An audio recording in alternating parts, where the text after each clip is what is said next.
Well,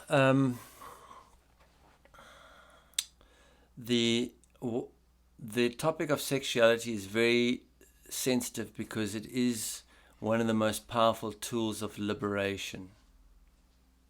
It's the one of the most powerful tools of liberation, and because of that, we're either and also we don't know how to handle it, right? Because the sexual experience brings into the physical one of the highest frequencies of experience we can have.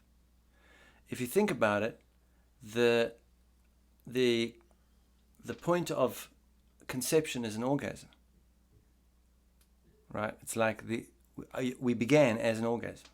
That's the beginning, right? Okay. We want to get back to the beginning. Right? So it's a very high frequency. The orgasm has the capacity to concentrate a point of light and bring forth a consciousness. Right? An individual expression of consciousness. It's so powerful, right? So it's probably one of the highest frequencies we can bring into the physical. So we don't know how to handle that. So what do? We either become addicted to it and use it as a means to fill our emotional hole, or we ban it, or we some find a way to castrate ourselves by becoming nuns or monks or spiritual people.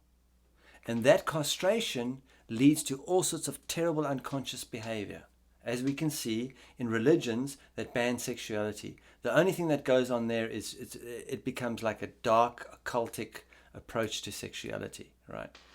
The thing about sexuality is it's such a powerful tool, because the cause of our suffering is manipulation. And I like the word manipulation. Manipulation is like, the illustration of manipulation is like a little boy is born, right? And the first thing that happens when the little boy comes out the womb is he gets a nipple thrust in his face, right?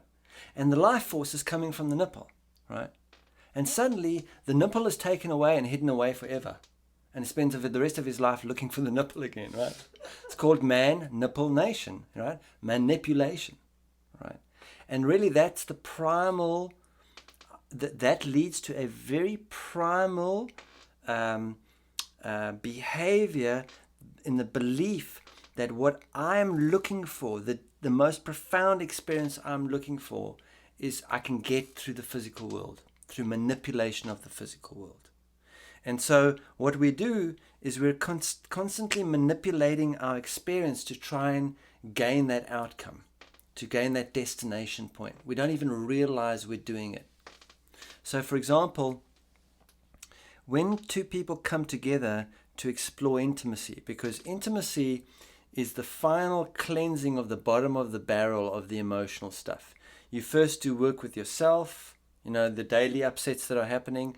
Then you can look at your family and look at those resonances of the archetypes. And then once you've done a certain amount of that work, you can come together with another human being and say, let's work together to really look at our emotional stuff. Because my emotional stuff is really, the primal stuff is going to come up when I am looking to get love from another. Because what it's going to do is going to bring up my real definition of love, the one imprinted in me as a child, and show my manipulation behavior that I'm using to get that. And what manipulation really is, it's something that's going on internal to us. I'm using my mental body, which is the male side. My mental body is sedating and controlling the authentic condition of the emotional, and at the same time manipulating my physical circumstances to create a feeling that I would rather have in my emotional, right? And so that externalizes itself into human behavior, where we see men sedating and controlling women all over the world, all religions, sedate and control women, and then manipulating the physical world, whether it's through manufacture of fast cars, making lots of money, or turning women into orgasmobiles, right? To manipulate to get a destination, to seek an orgasm, right? For some people, the orgasm is earning $50,000 a month. For another, the orgasm is running for the White House. For another, the orgasm is controlling other large amounts of people in different ways. But everybody has got their orgasm, and they're all after it, right? We just can't see that about ourselves. And what happens when we become destination consciousness and we're seeking our orgasm, it actually reduces us to mortality consciousness. Mortality consciousness comes about because there's an end to what I'm doing. I'm not on a journey, I'm on a destination. It has a beginning and it has an end, and my perceptual framework then has a beginning and an end, right? And so sexuality is a very powerful tool for cleansing that. And in a intimate experience, when two people are exploring intimacy, one of them will play the mental body and one of them will play the emotional body. And it's very easy to tell who's who. The mental body will want sex. The emotional body will say, not now, I've got a headache, right? So one will pursue and the one will feel pursued and therefore sedate, right? So you will know who's who. Usually in the stereotypical way, it'll be if it's a man and a woman relationship, because you can explore intimacy with two women, two men, man and woman. But let's take the archetypical relationship of a man and a woman. Usually the man will end up pursuing the woman, right? And the woman will end up sedating and going, okay, I don't want to have sex. And the guy goes, like, I'm not getting enough, right? And so one has to ascertain who's playing the mental body. Whoever's playing the mental body, then if you're exploring intimacy, then you agree with each other. If I'm playing the mental body and I'm pursuing my partner for sexuality, it means I'm really turned her into an orgasmobile.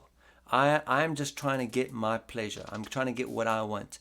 And I won't see to the extent to which I'm manipulating that person to accomplish that.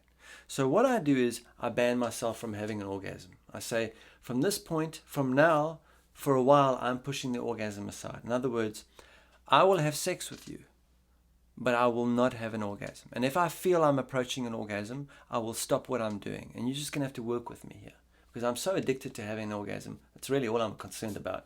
I'm actually going to take that away from myself. I'm going to move the orgasm away. I'm going to remove the point of destination. Not only am I going to do that, but I'm not going to allow myself to initiate sexuality anymore. You're the one who initiates sex. You let me know when we can have sex, and I'm not going to have an orgasm. Now, when the mental body enters that agreement with the emotional body, a question is going to arise. The first question that will arise is, well, if I'm not having an orgasm, then why the hell am I doing this? That'll be the first question that'll come up. And in answering that question, the mental body will discover its authentic role. The authentic role of the mental body is to support the emotional body, is to allow the emotional body to become what it is.